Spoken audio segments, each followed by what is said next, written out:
Non.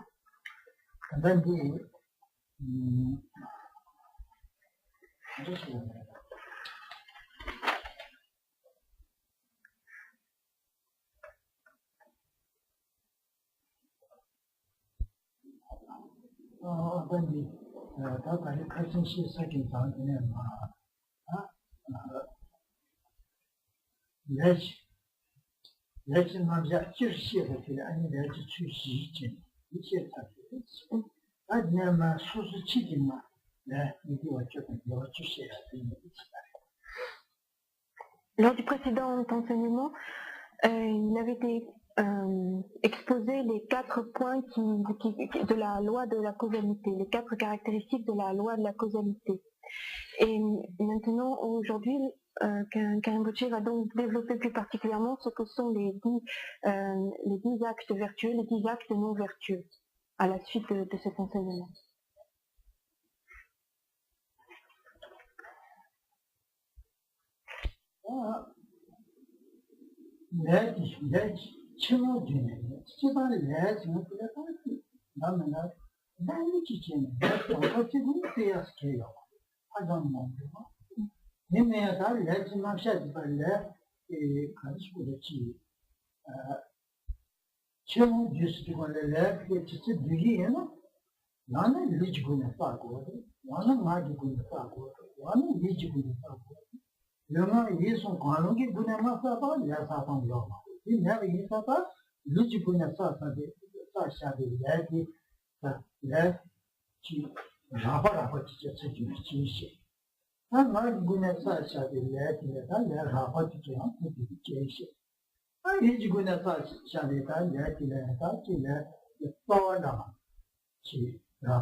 Lorsque l'on parle des activités, des actes que l'on peut accomplir ou commettre, eh bien, on peut en fait en distinguer une grande infinité. Ça serait difficile d'exposer de façon totalement complète l'ensemble de toutes les activités que nous pouvons accomplir.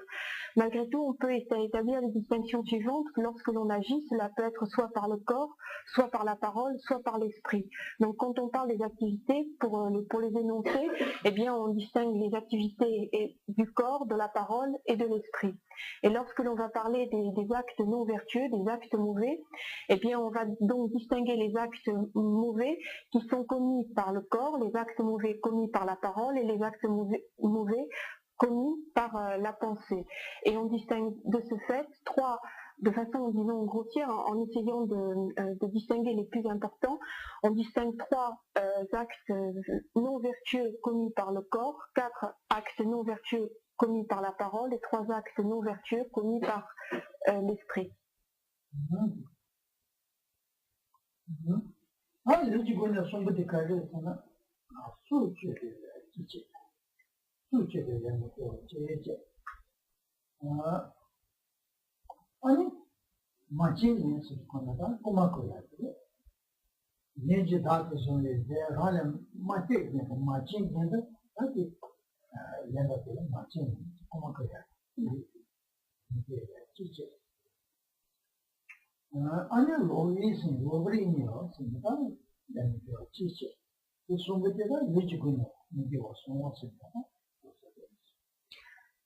Les 3 actes non vertueux que l'on va commettre par le corps sont les suivants. Il y a tout d'abord le fait de prendre la vie.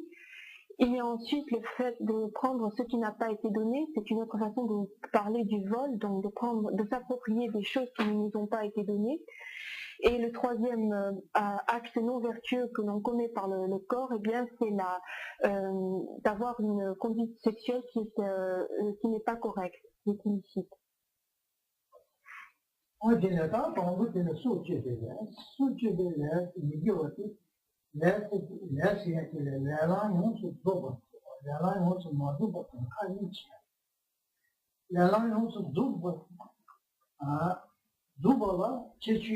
习从那么数学起来参加的人，一些三八节，一三八，俺们九八节，俺们他不节，你习的创业过程数学起来结束了，数学起来来让人数做好，是那么的啊，还说的起，儒家的那人他查创去，儒家的那人查创去。查创现在也不来查创金融标的，儒家来查创金融标的，我们好像没有偏见呢，也不给他开始。不，没有，不。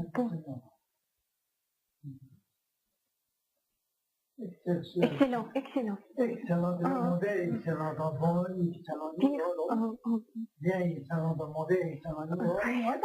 Et là, j'y travaille de ce que j'ai dit, mauvais, excellent. Et là, il y a maintenant là, on est venu de s'obtenir un jeu.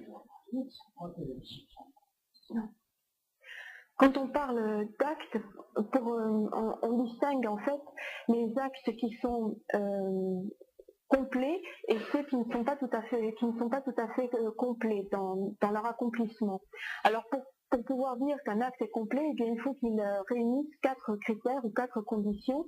Et ces conditions, eh bien, c'est tout d'abord une base, ensuite une motivation, ensuite des efforts, enfin un effort qui est fourni, et quatrièmement le fait que cet acte soit achevé.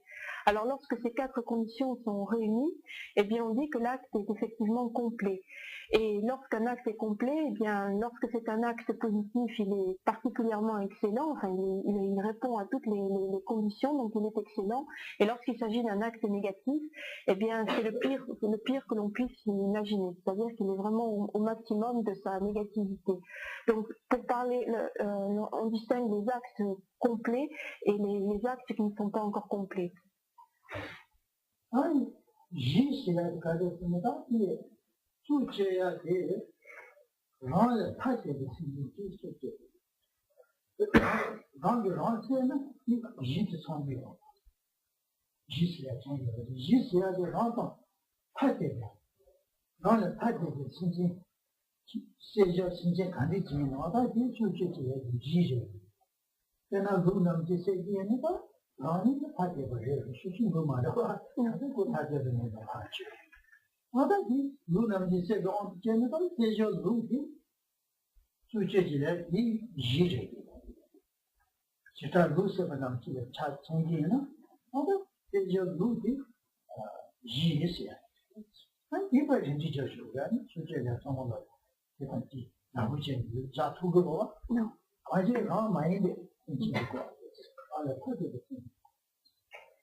Si l'on examine ces 4 conditions, lorsque l'on prend par exemple l'acte de prendre la vie, eh bien il faut donc au départ qu'il y ait une base. Et cette base, eh bien il faut que ce soit un être vivant qui soit distinct de nous-mêmes. C'est-à-dire, par exemple, ça peut être le fait de tuer un mouton.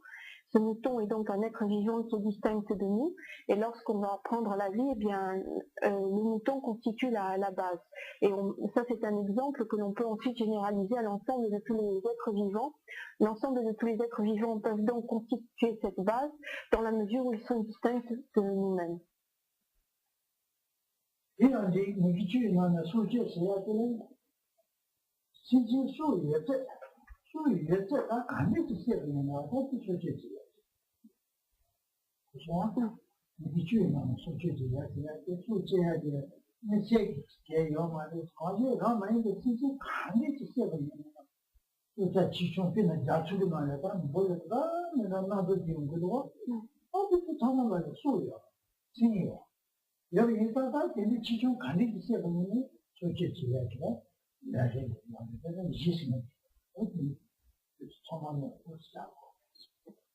Et lorsque l'on parle du fait de l'acte de prendre la vie, donc parmi ces 10 actes non vertueux, eh bien, peuvent être une base de l'ensemble de tous les êtres vivants. C'est-à-dire que même les animaux les plus petits, même les petites bactéries, les petits insectes, tous ces petits animaux que l'on va trouver par exemple dans l'océan, peuvent constituer une base à cet axe de prendre la vie. C'est-à-dire prendre la vie de n'importe quel être vivant, quelle que soit sa taille, même si c'est un être extrêmement petit.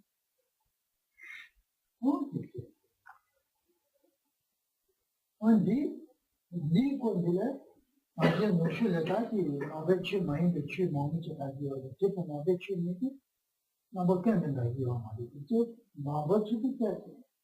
Ah comment dire Il est important de bien noter cette distinction puisque la plupart du temps dans nos cultures, en Occident, on ne donne pas, disons, on ne considère pas comme des possédant un esprit, enfin dans le sens d'être vivant, on n'inclut pas l'ensemble de tous les animaux, de ces petits insectes, etc. Et dans le cadre, dans le contexte bouddhique, eh bien, quand on parle d'être vivant, ça englobe vraiment l'ensemble de tous ces êtres qui possèdent la vie. Ah, samba, c'est ça, mais pas. Samba, c'est des gens, ils sont samba, ils sont 그런 생각이 맞아. 루시스 아니면 루시스 생각이. 그런 생각이. 내가 생각이 손가락 한 번만 해. 지 삼바지 이거 삼바지 말은 뭔지 이거 손지. 루시 그런 내가. 루시 생각이 가졌으니까 루시도 이거 되게 뭐 하고 이제 루시스. 내가 누구는 이제 세계는 누구 힘을 다 체킹해 줄게. 누구는 이제 세계 여기에는 많이 예다지 많이 봐. 이 파바나무가 치나무가 진짜로 나로 많이 봐. 그 세계 우리 누구는 뭐 하고 계속 루시 루시 맞춰 주고. 루시스야. 다 체킹해. 다 제만 하고 루시스. Quand on prend la deuxième condition, c'est donc la condition c'est au niveau de l'esprit, la motivation. En fait, à l'intérieur, eh bien, on distingue trois sous-conditions. Ces sous-conditions, eh bien, ce sont plus particulièrement la détermination, le fait de distinguer, ensuite la motivation proprement dite, et puis un facteur mental perturbateur, une émotion perturbatrice, un cliché.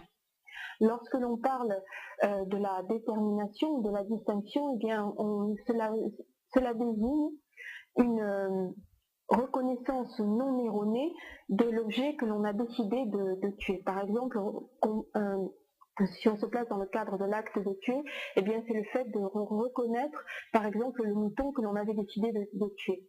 Donc, c'est cette faculté mentale qui détermine, qui reconnaît de façon correcte l'objet que l'on a décidé de tuer.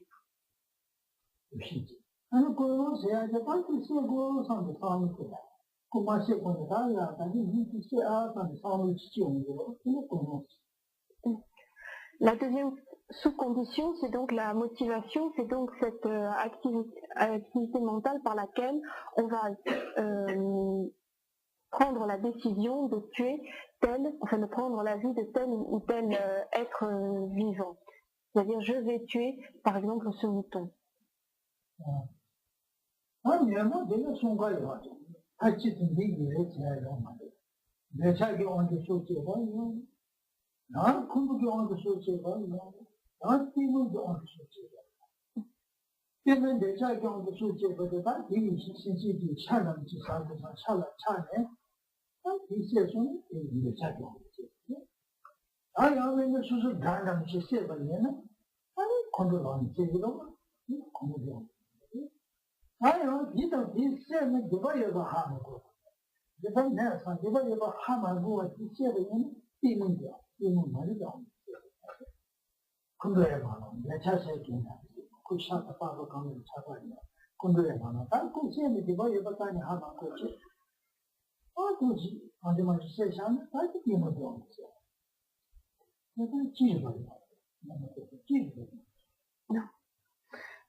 Quant à la troisième sous-condition, c'est-à-dire le facteur mental perturbateur, eh bien, cela peut être l'un des trois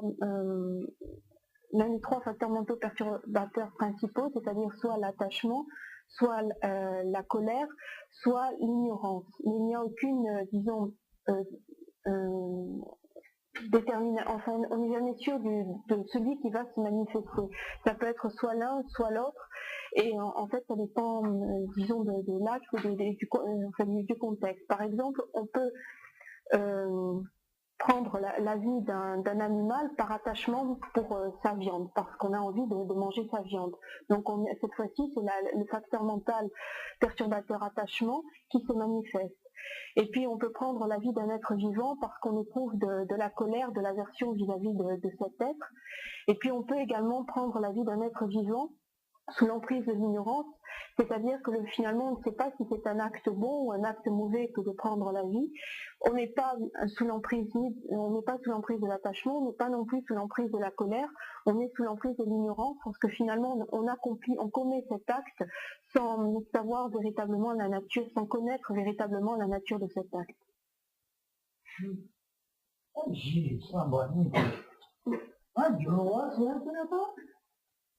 Monsieur Yenda, c'est qu'à ce chef de tension, Jawari. Hein? Ah, il dit c'est que tu dis que nous, il y a un cas de chêne, Jawari, moi qui t'ai fait comme ça, Jawari. Allez, c'est rien, Jawari. Tout ça, il ne peut pas dire. Ah, il est Jawari, il est tout bon, il est là, il est là, chôme, il est là, il est Jawari, il est Jawari. Ah, il est là, Jawari. Quant à la troisième condition, c'est-à-dire l'activité que l'on va déployer pour effectivement commettre cet acte ou accomplir cet acte, eh bien, on distingue une activité qui est, disons, plus lointaine et puis une activité qui est plus rapprochée. Si on prend par exemple l'acte de prendre la vie, eh bien, les activités entre guillemets lointaines, eh bien, ce sera le fait de parler, disons, de donner des ordres, de prononcer des paroles qui vont agir dans le sens de prendre la vie. Ou alors ça peut être le fait d'avoir une certaine activité physique qui va contribuer au fait de prendre la vie. Et lorsque l'on parle de l'activité plus rapprochée, eh bien c'est le fait proprement dit de prendre un couteau, de prendre un revolver, de prendre une ficelle ou bien d'empoigner la personne, de l'étrangler, etc. Donc c'est une activité beaucoup plus proche et qui participe à cet acte qui consiste à prendre la vie. On a pas tous, on suit ça dans le monde. Pas tous, non, on dit non, on dit chose. Qu'on a dit chose, qu'on a dit chose. Que le Seigneur doit être gardé chez son père.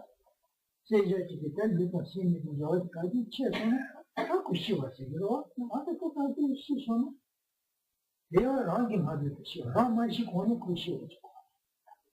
Ah, début qu'on gardé chez son père, rendu mal de. Rama je connais qu'on gardé chez son père. Ah, tout c'est ça. Ah, tout c'est ça. Ah, nous sommes Quant à la quatrième condition, c'est-à-dire l'achèvement, eh bien, c'est lorsque l'acte est véritablement achevé. Lorsque l'on se place dans l'exemple de prendre la vie d'un être vivant, eh bien, c'est le moment où cet être perd effectivement la vie, c'est-à-dire le moment où l'esprit se sépare du support matériel du corps avec lequel il avait jusqu'à présent un lien. Et pour que cet achèvement soit véritable, eh bien, il faut que cette séparation du corps et de l'esprit intervienne avant notre propre mort. C'est-à-dire que cet achèvement se fasse avant même que nous mourions.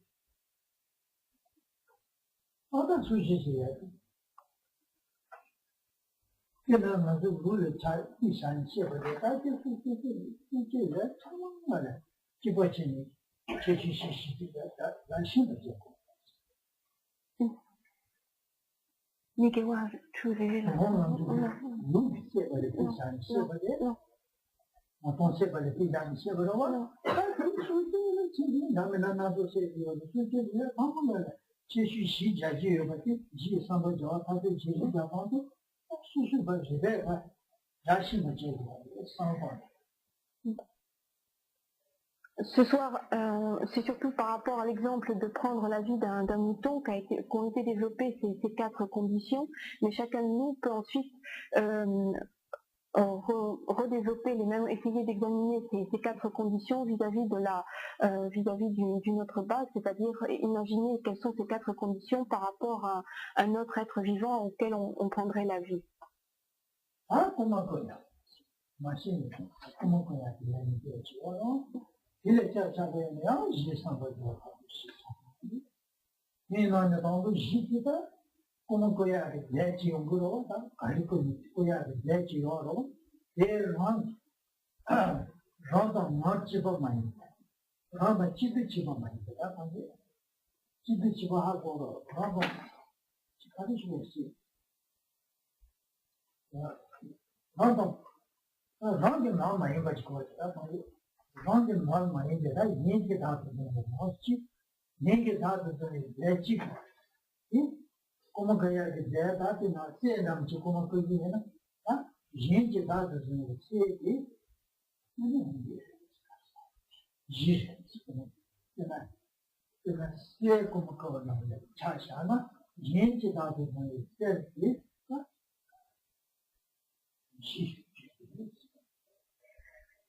Maintenant, si l'on passe au deuxième acte non vertueux, c'est-à-dire le fait de prendre ce qui n'a pas été donné, eh bien, on va retrouver à nouveau les 4 conditions. Et ces 4 conditions sont donc nécessaires pour que cet acte soit véritablement complet.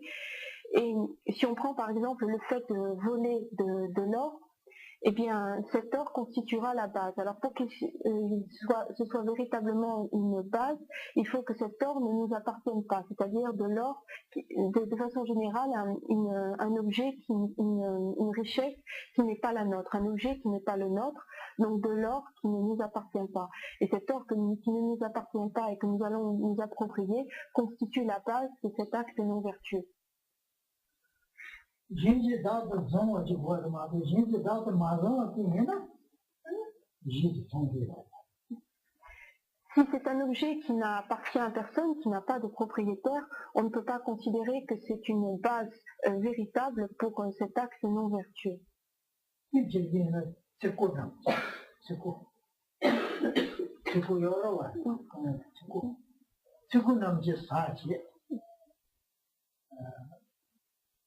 주구남지 대바지 네 바지사 가자 하고지 가바샤가 하고 쇼모파 이제 제네 아니 다운지 너 가게 지체선 반는지 와서 반는지 가자 가바자 하고 있는 거 하여튼 이 말에 방아가 이 말에 상의 수수 그 어떤 소나 아니 시간 아니 이 말에 다 종이야 그 벌레 소나 다 마고 그 어떤 소나 아니 근데 특별히 내가 지금 통화체에 그런 방식 이게 고번이나 그래 이거요 뭐 그래야 이제 맞아 그 이제 다 그거 해야 돼요 이게 아버지 그걸 또 하다가 뭔가 Par exemple, imaginons une personne qui aurait une bague en or et qui un jour pose cette bague en or à un endroit et qui par la suite ne se souvient plus du tout où elle a posé cette bague. Elle va la chercher pendant plusieurs jours, pendant plusieurs mois, et puis au bout d'un moment, elle finit par se dire cette bague, je ne la retrouverai pas, donc je mets une croix dessus, tant pis, elle est perdue, elle ne m'appartient plus, finalement, je n'ai plus de bague en or, c'est terminé. On n'en parle plus. Et puis une autre personne arrive quelques mois après et trouve cette bague. Et si cette personne prend la bague à ce moment-là, eh bien cette bague ne constitue pas véritablement une base de l'acte non vertueux de voler, puisque cette bague n'a plus de propriétaire. Le propriétaire a rejeté la propriété de cette bague. Il a dit qu'il n'avait plus de bague, il a remis en quelque sorte la propriété de cette bague, donc cette bague est sans propriétaire. Et de ce fait, elle ne constitue pas une base pour l'acte de voler.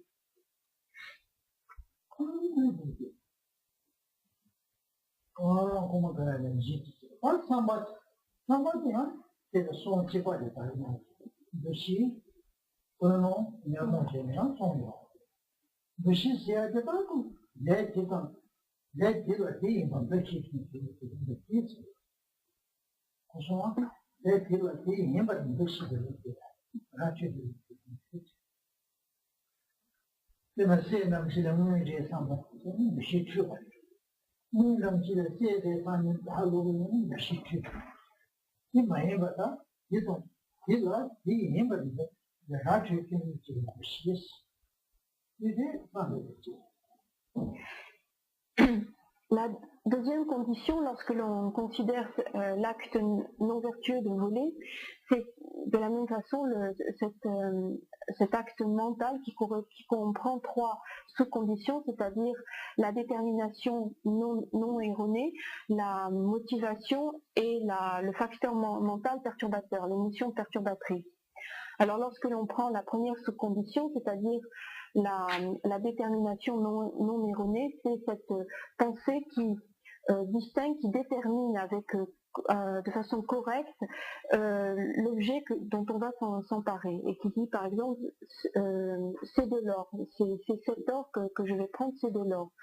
Mais s'il se trouvait que nous confondions de l'or et de l'argent, c'est-à-dire qu'en voyant de l'argent, nous disions c'est cet or que je vais voler, c'est de l'or que je vais voler, ou en considérant de l'or, nous pensions c'est de l'argent que je vais voler, eh bien cette détermination, cette activité mentale de détermination serait erronée. De ce fait, cette sous-condition ne serait pas remplie. 그거는 저기가 듣고 상대 상대까지 정신이 파는 게 니고 니 꾸기 파는 게 저는 반대 그거는 Quant à la deuxième sous-condition, c'est-à-dire la motivation, eh bien cela désigne de moments précis où l'on génère en soi cette pensée je vais voler cette chose, je vais voler. 상태를 놓고요. 그건 내모는 손가요. 매일매일 자대 어디에 고모도 고 매일매일 구도한 거고요. 매일매일 인물도 어디에 고 나한테는 내 자기한테 고모고는 다 마치워라. 고모가야 강하고 마치워 내 자기한테 내 차내로 고모선 그룹이 고모고 괜찮지. 가려준다 수술은 내가 해야지. 수술은 가야 해. 왜나? 그게 잘라지 내가 좀해. 그래 공부사 사내가 그게 잘라 가리면 아티번 돌아가고 내가 조금 상지. 그래 공부사. 수술에 뭐야 내가지. 그게 반 내가 제 핵심한테 얘기해. 와들이 공부사는 고맙고 이천남 지나가요. 그다음에 뭐가 이렇게 직구 때문에 아버지는 이제 공부권 되게 많이 천만 지나서 판다잖아. 직구. 수술은 가야지. 주민 치료제. 나한테 직구 아버지잖아. 그래 본도 사는 다 직구 때문에 받고라 나도 직구 사지 직구 공부 더 설레네. 사람은 지금 요잖아. 이거 뭐야 내지. 나도 공부하고 있는데. 이거 지금 봐봐. 이 공부권이 이거 여기 사니 하는 거지. 수술에 그 고사는 잡아야 되는지. 그래 공부사는 내가 왜 하지 않는지. 이게 이 자라도 있는 기본은 다 이거 하만 그거 가지고 되는 이거죠.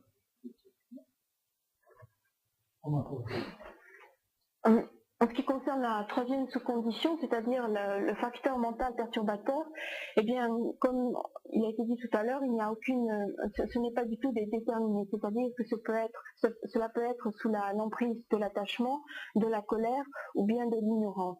Mais il est vrai qu'en général, la plupart du temps, quand on vole, quand on s'approprie un objet, c'est plutôt sous l'emprise de l'attachement parce que l'on a envie de s'approprier cet objet que l'on commet cet acte. Donc c'est très souvent sous l'emprise de l'attachement, mais il se peut également que cela se fasse sous l'emprise de la colère. Par exemple, il y a une personne vis-à-vis de laquelle on éprouve une aversion extrêmement profonde et on a le désir donc de lui nuire, de lui faire quelque chose qui lui déplaise.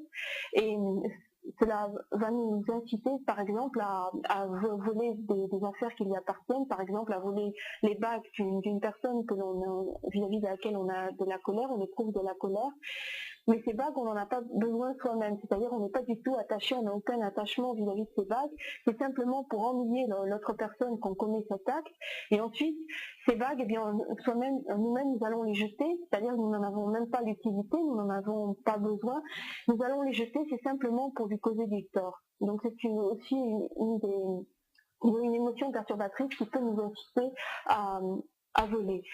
Et puis il y a l'ignorance qui peut également nous inciter à voler, à prendre ce qui n'a pas été donné, et ceci dans la mesure où bien on n'est pas conscient, on ne connaît pas la différence qu'il y a entre un acte vertueux et un acte non vertueux, et on ne se rend pas compte du fait que c'est quelque chose de négatif de prendre les choses qui ne nous ont pas été données. Et donc sous l'emprise de cette ignorance, alors qu'on n'a en soi aucune forme particulière d'attachement, aucune forme particulière de colère, simplement parce qu'on ne connaît pas, eh bien on va prendre des choses qui ne nous avaient pas été données.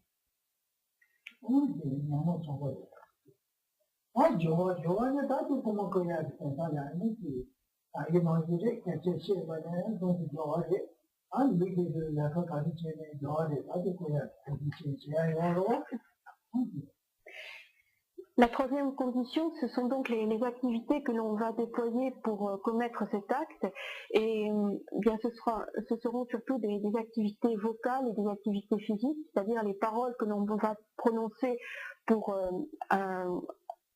pouvoir commettre cet acte, et les actes physiques que l'on va commettre pour pouvoir effectivement voler un tel ou tel objet.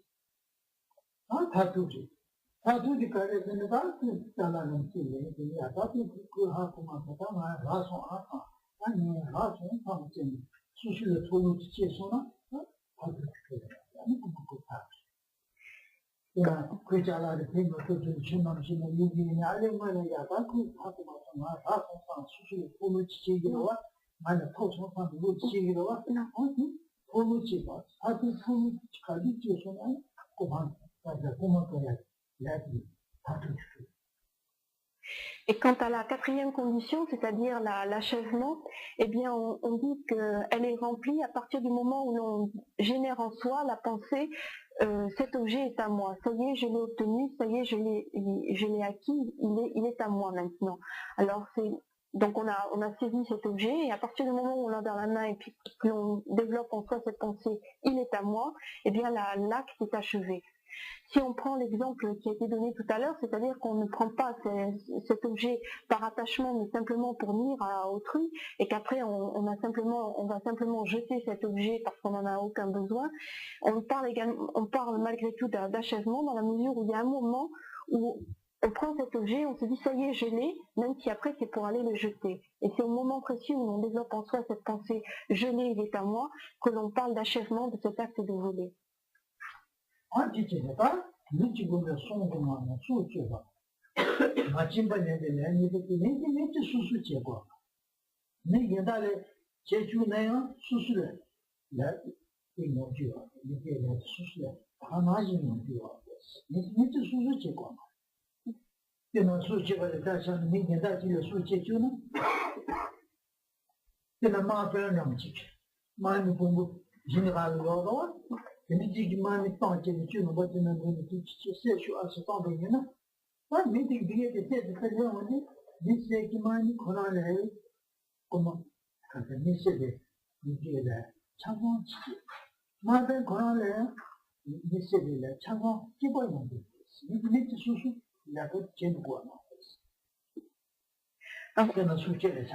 Non.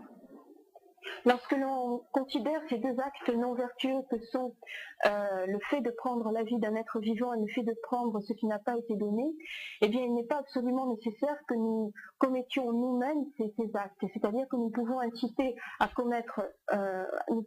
autrui à commettre ces actes, et même si nous n'avons pas fait nous-mêmes, à partir du moment où nous avons incité autrui, eh bien on est quand même responsable de cet acte non vertueux. C'est-à-dire que c'est comme si nous l'avions accompli nous-mêmes. Par exemple, si on prend un général eh bien, il ne va pas lui-même aller tuer, aller prendre la vie d'autres êtres vivants, mais il va donner un ordre, il va inciter des soldats, d'autres personnes à aller prendre la vie. Et si chacun de ces soldats commet lui-même cet acte négatif de prendre la vie, eh bien de la même façon, le général lui aussi, c'est comme s'il avait commis cet acte non vertueux.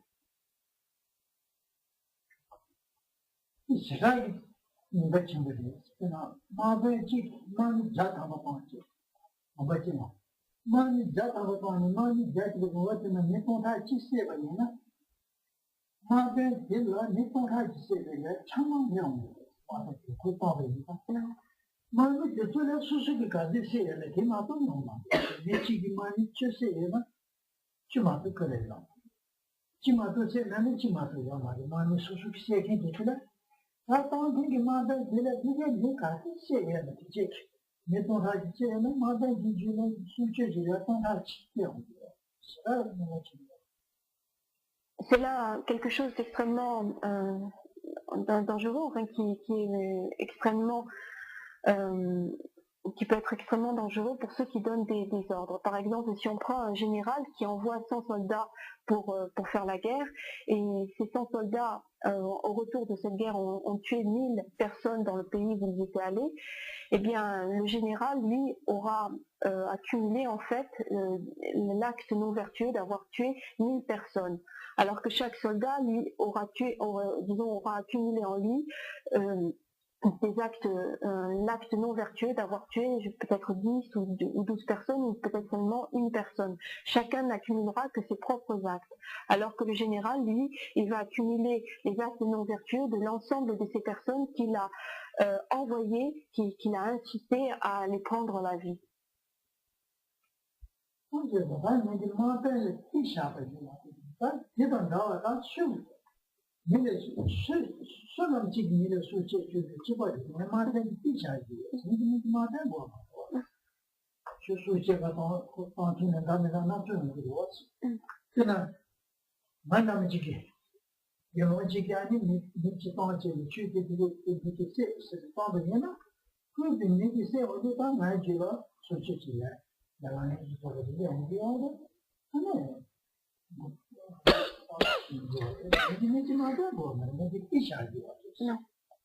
Non.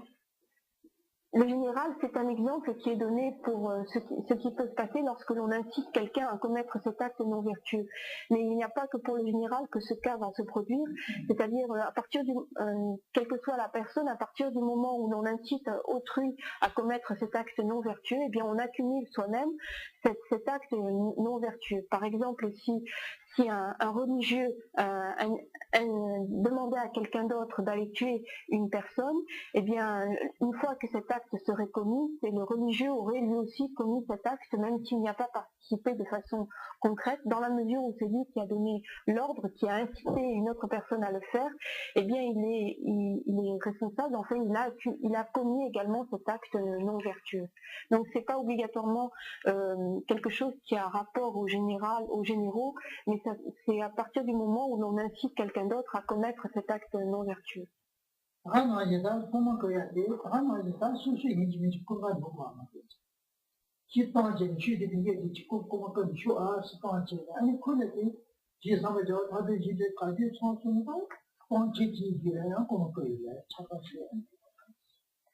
De la même façon, lorsque l'on prend l'acte non vertueux de voler, eh bien, on n'est pas obligé de commettre cet acte soi-même. À partir du moment où l'on envoie quelqu'un faire cet acte, eh bien, on commet soi-même cet acte non vertueux. À partir du moment où une personne va prendre cet objet pour moi, ou va voler cet objet, eh bien, on est soi-même responsable. C'est comme si on commettait soi-même cet acte non vertueux.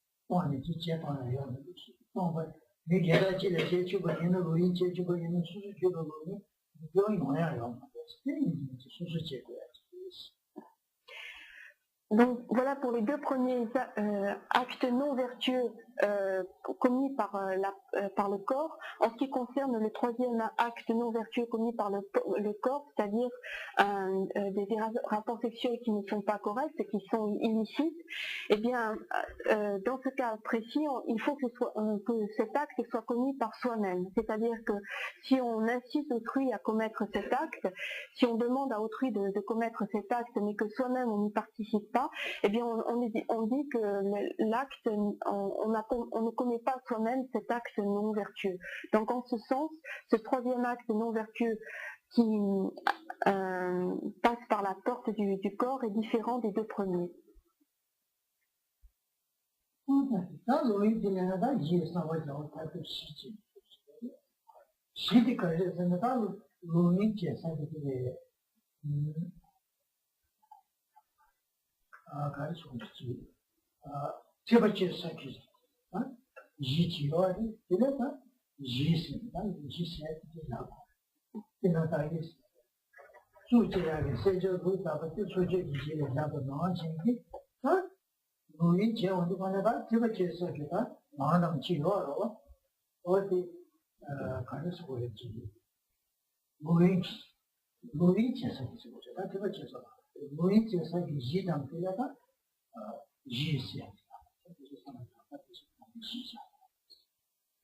Alors, en ce qui concerne ce troisième acte non vertueux, on va distinguer à nouveau les quatre conditions nécessaires pour que cet acte soit véritablement complet. Et la première condition, c'est donc la base. Dans ce cas précis, la base elle est constituée par l'objet, enfin par l'être avec lequel on va avoir ce rapport illicite.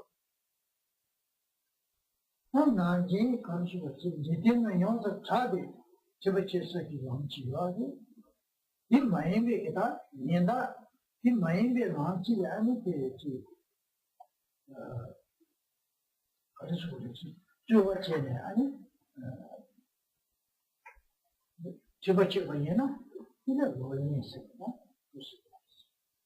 마진 지대나요 다들 저거체서 망가지는 거로 와 우리 기지를 이게 like कि फिर अच्छे बच्चे बने ना ये दुनिया रहा है निकल रहा है पर जितने में था बेटी बहुत था बेटी कि माइंड लेके आने चाहिए अच्छे बच्चे तो खाने से बने ना था ये जैसा कि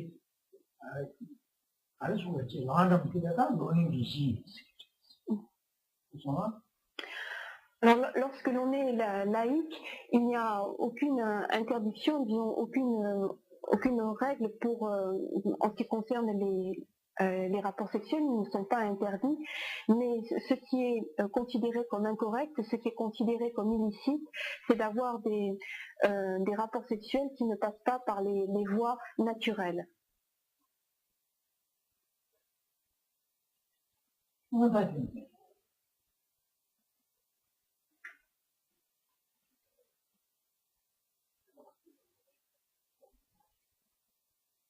세상에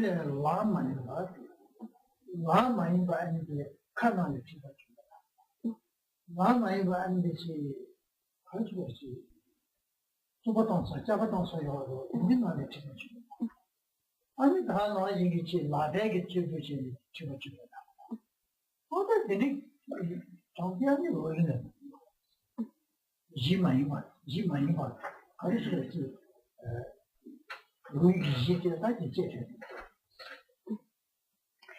Donc, un objet, enfin disons un être avec lequel on aurait des rapports sexuels illicites, c'est-à-dire que l'on ne passerait pas par les voies naturelles, c'est-à-dire qu'on utiliserait soit la bouche, soit des relations soit par la nuit, soit on utiliserait les mains, et bien une personne avec laquelle on aurait de tels rapports serait la base de cet acte non vertueux.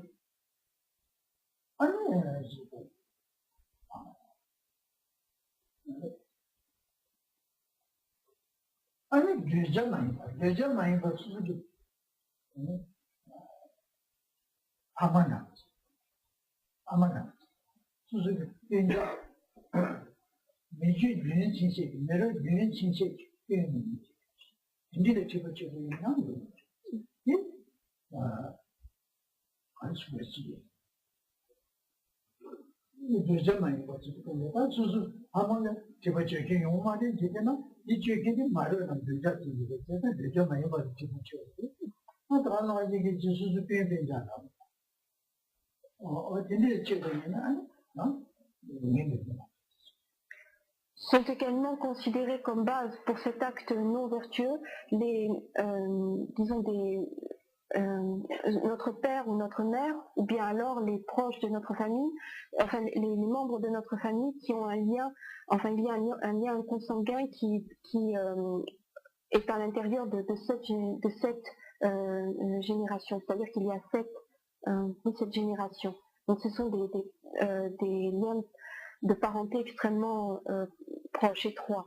Et donc toutes ces personnes qui font partie, donc soit notre père, notre mère, soit tous les membres de notre famille qui ont ce lien extrêmement proche, un lien de consanguinité, eh bien constituent des bases, les bases d'un acte, de cet acte non vertueux.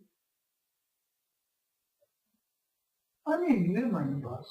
이게 많이 봤을 때까지는 고소 투쟁이 딱 그래서 고소 투쟁 남지 지금 좋을라 아니 내가 시험에는 안 보이네. 근데 사람가 지 주된 타바지 그게 랑칸 마 네바지는 사람 시험에 고소 투쟁이 따라 이 제도는 이게 많이 봤어. 안 보이는 거야. 제가 내가 많이 나요. 고소 투쟁이 따라 산지기 권난 다 나지기 손들 산지기 손들 담배 취해서 나다 나지기 수수들 남아서 산다 근데 잘해요 이게 살에 안에 있고 있는 뭐 이게 많이 빠지는 거예요 On dit également qu'il y a rapport illicite lorsque cet acte sexuel est accompli dans une pièce où il y a une représentation des trois joyaux, c'est-à-dire qu'il y a une représentation d'un Bouddha, que ce soit une statue ou une peinture, lorsqu'il y a des livres qui contiennent la parole, l'enseignement, ou bien lorsque l'on est proche de son maître. Donc à partir du moment où même si, disons, de façon normale, l'acte est correct, c'est-à-dire qu'on le fait de façon correcte, avec une base, avec un être qui est tout à fait, enfin disons, il n'y a aucune interdiction à le faire avec cette personne, qu'on le fait de façon correcte, et bien si cela est fait dans un lieu où il y a une représentation des trois joyaux, on dit que ce rapport sexuel est incorrect. 다 나중에 가리는 거지. 뭐나 세부였다. 뭐 정말 근데 왜 내가 말해? 우리 세부였다. 그냥 그냥 통감 세부여서 이었어. 나는 이미 혼자만 생기는 데서 통감 세부였어. 아니 근데야 제가 지금은 난 모르는. On qualifie également de rapport sexuel incorrect un rapport qui serait fait en pleine lumière, c'est-à-dire par exemple comme dans une pièce éclairée comme aujourd'hui, ou bien dans la journée alors que la lumière du soleil est extrêmement claire. Donc à partir du moment où c'est fait dans un endroit qui est très clair, très lumineux.